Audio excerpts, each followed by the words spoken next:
Hi all, my name is Pramod Gupta and I welcome you to my YouTube channel, Data My Passion. So today we are going to talk on variables in Python. So let's begin. What is a variable? A variable is used to hold data which will be manipulated inside the code. Also, it is a memory location to save the data. So let's see where this variable is getting used in real world industry problem. There is a company in which 80,000 employees are working. There is a finance team which is taking care of their 80,000 employees salaries part.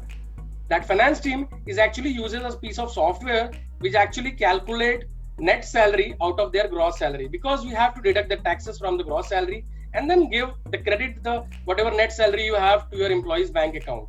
So that finance team actually keep all their data in an Excel sheet, 80,000 employees gross salary data into Excel sheet, and then Excel sheet feed to the software program, and that software program runs and it calculates, deduct the tax part out of that, and net salary is given as an output by that program.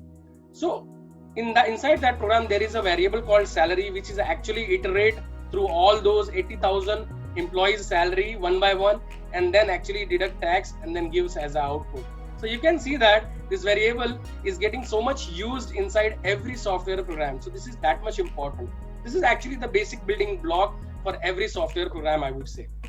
So there are 4 to 5 types of variable. You can see it here based upon the data type. So we have integer variable, we have float variable, string variable, Boolean variable, complex variable.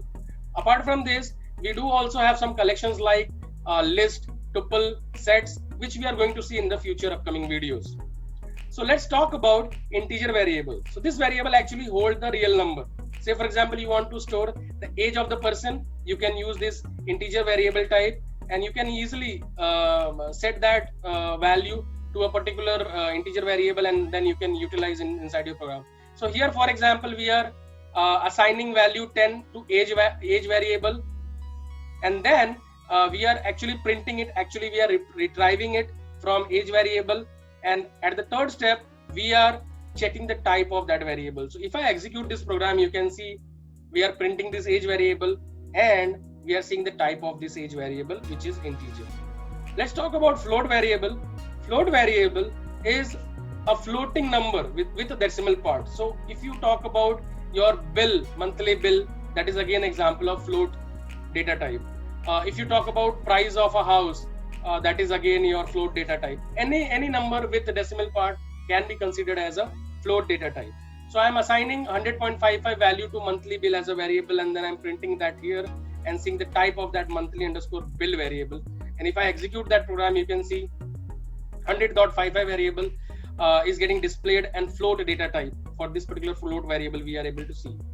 Then string variable, which is most widely used, it stores the text data. So I am assigning a text to my name variable, and then I'm printing that here and seeing the type of that name variable, and you can see it here. Pramodkumar has been printed and string type of variable it is holding. Then we have a Boolean variable. So this is actually holding true or false information. So any kind of a binary variable, if you want to store, you can set that here. I have set that true value to is default. Then I'm printing that and I'm seeing the type of that variable, and you can see bool as a variable. We are able to see it here. Then another variable is called complex variable. This is widely used in field of mathematics. So complex number we might have studied in our college days. So I am assigning 10 plus 20 j.